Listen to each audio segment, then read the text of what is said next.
আসসালামু আলাইকুম, কেমন আছেন? আশা করি ভালো আছেন। আলহামদুলিল্লাহ আমিও ভালো আছি। অনেক দিন পরে আপনাদের মাঝে একটা দারুণ খুবই সুন্দর একটা রেসিপি নিয়ে আসলাম।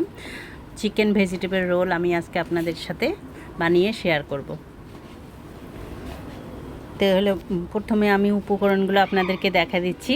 এখানে হলো গাজর কুচি, আলু কুচি, এখানে মুরগির বুকের মাংস সিদ্ধ করে ছাড়াই নিচ্ছি, কাঁচামরিচ, ধনেপাতা, পেঁয়াজ, আদা, রসুন, হলুদ, মরিচ, এখানে আছে 3 কাপ ময়দা।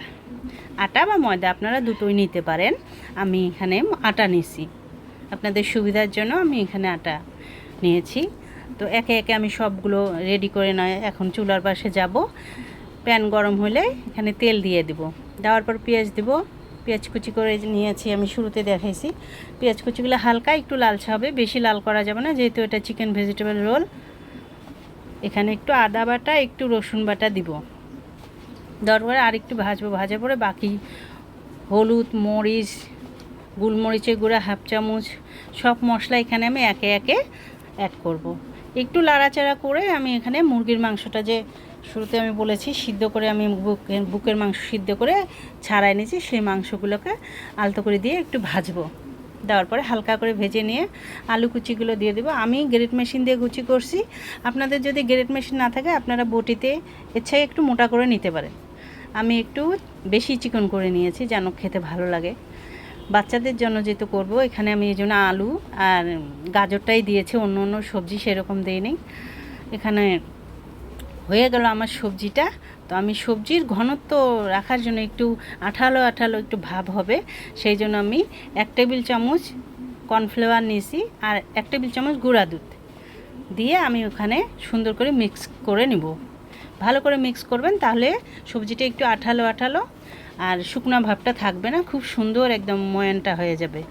খেতে খুব ভালো লাগবে, মুখে শুকনো ভাব লাগবে না, খাইতে অনেক ভালো লাগে। আপনারা চাইলে পানি দিয়ে দিতে পারেন বা একটু আটাগুলো দিতে পারেন। আমার কাছে কর্নফ্লাওয়ার ছিল, তো আমি ওই জন্য কর্নফ্লাওয়ার 1 চামচ দিয়ে পাউডার দিয়ে গুলাই দিছি। এখানে 2 টেবিল চামচ আমি টমেটো সস অ্যাড করেছি। আবারও সুন্দর করে দিয়ে সব কিছু দিয়ে সুন্দর করে লাড়বেন, ভালো করে মিক্স করে একটু হাতের কাছে সব কিছু নিয়ে বসবেন, যেন আস্তে আস্তে অনেক একটু সময় নিয়ে সবজিটাকে আপনারা রান্না করবেন। এই যে হয়ে গেছে আমার সবজি রান্না, প্রায় ভালো মতো একদম সিদ্ধ হয়ে গেছে সবজিগুলো, আর দেখতেও খুব সুন্দর হয়েছে। আপনারা চাইলে একটু ধনেপাতা অ্যাড করতে পারেন, আমার কাছে ছিল না। এখন আমি আটাটা, রোলের যে ডোটা তৈরি করে সেটা আমি তৈরি করে নেব। তো এখানে একটা ডিম আমি ভাঙিয়ে নিয়েছি, নর্মাল তারপরে ডিম, যে ফ্রিজ থেকে বের করেই নেবেন না, ওটাকে বাইরে নর্মাল করে নেবেন। 1 টেবিল চামচ আমি বড় টেবিল চামচের 1 টেবিল চামচ আমি তেল নিয়েছি, সয়াবিন তেল নিয়েছি। এখানে একটু লবণ দিয়েছি, দিয়ে আমার যারা ব্লেন্ডার দিয়ে করবেন তারা ব্লেন্ডার দিয়ে করবেন। আমি এখানে হাত দিয়ে, আপনাদের সুবিধার জন্য আমি হাত দিয়ে ডাল ঘুটুন দিয়ে করে দেখাচ্ছি। এটা যদি আপনি ডাল ঘুটুন দিয়ে করেন তো এখানে কোনো দানা দানা ভাব থাকবে না, একদম মিহি হবে। একটু সময় নিয়ে করবেন, একটু সময় নিয়ে ধৈর্য ধরে আস্তে আস্তে আস্তে আস্তে আপনারা ঘুটবেন, দেখবেন যে একদম কোনো দানা দানা ভাব থাকবে না, একদম মিহি হয়ে যাবে। এখন প্যান গরম হওয়াতে আমার তো ডোটা তৈরি হয়ে গেছে। তো সেই ডো আমি এখন হালকা তাপে একদম চুলার হিট কমায় রেখে আপনি এখানে একটা একটা করে ডো ভাজবেন। তাওয়াতে আর কোনো তেল ব্যবহার করবেন না। এই যে আমি যেই সিস্টেমে দেখাইলাম, আপনি ওই সিস্টেমে যদি ডোটা তৈরি করেন তো ইনশাল্লাহ আপনার রোল একদম পারফেক্টলি হবে, কোনো মিস্টেক হবে না, আর ফেটেও যাবে না। অনেকে বলবে যে হয়তো রুটিটা ফেটে যায় বা না, কিন্তু হ্যাঁ, রুটি বাসি করে আপনারা বানাবেন না, রুটি গরম গরম অবস্থায় আপনারা রোলটাকে তৈরি করবেন। তো একটা একটা করে রুটি আমি প্রায় 20টা 25টা আমি যেহেতু বানাইছি, তো আলাদা করে রোলটাকে ইনটেক করার জন্য আমি একটু আটা গুলাই নিলাম, হালকা করে অল্প আটা অল্প পানিতে গুলে, আপনি হাত দিয়ে গুলাতে পারেন, আমি ব্রাশের সাহায্যে ওটাকে গুলিয়ে নিয়েছি। এখানে মুড়ি ও বিস্কুটের গুঁড়া আছে রোলটাকে করার জন্য। তো এই যে আমার একটা একটা করে রোল আমি এখন আপনাদের সাথে দেখাবো। এভাবে আটা লাগাই নেবেন, হাত দিয়ে লাগাবেন, নাহলে ব্রাশ দিয়ে লাগায় ট্যাপ ট্যাপ করে লাগাবেন, লাগার পরে রোলটাকে সিল করবেন, এভাবেই সিল করবেন। আপনারা একবার না হলে 2বার দেখলে বুঝতে পারবেন যে হয়তো প্রথমবার খারাপ হবে, আপনাদের কাছে একটু সিল করতে প্রবলেম হবে রোলটাকে ইনটেক করতে, পরে আপনারা দ্বিতীয়বার দেখলে বুঝতে পারবেন যে এটা এভাবেই করলে খুবই সুবিধা হয় এবং খুব সুন্দর। একটা রোলও আপনার খুলে যাবে না। এই যে সুন্দর মতো আমি দুইভাবে দেখাবো আপনাদেরকে, একটা কোটিং করে দেখাবো আর একটা কোটিং ছাড়াই দেখাবো রোলকে। তো আমি একে একে সবগুলো রোল বানিয়ে নিব। একই সিস্টেমে একইভাবে আপনারা সব রোল একই মাপে বানাবেন।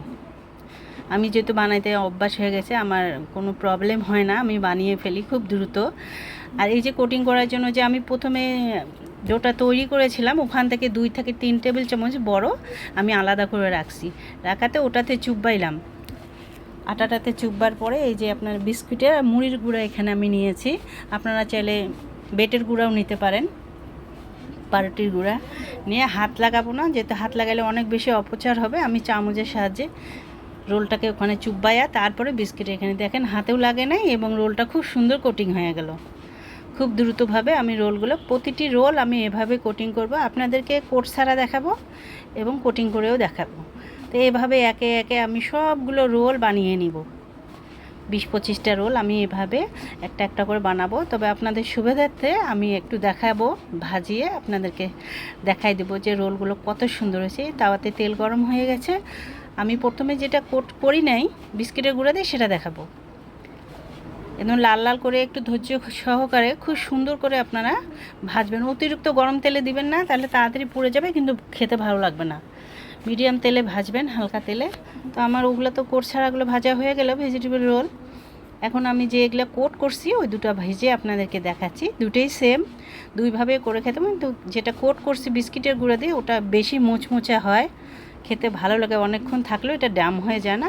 আর এটা কিছুক্ষণ থাকলে একটু খেতে মানে ভালো লাগে না, কিন্তু কোটিং দেওয়াটা একদম অনেকক্ষণ, প্রায় 2-3 ঘন্টা মুচমুচে থাকে একদম। একদম আপনার ঘষে দেখবেন যে মচমচ করে ভাঙার সময়। যেহেতু রোলের ইয়াটা একটু অন্য পাশ পড়ে গেছে, আমি ঘুরে আপনাদেরকে সুবিধার্থে ভেঙে আপনাদেরকে ভিতরটা পর্যন্ত দেখাইছি। এভাবে সস নিয়ে বাড়িতে বানিয়ে সুন্দর করে বানাবেন।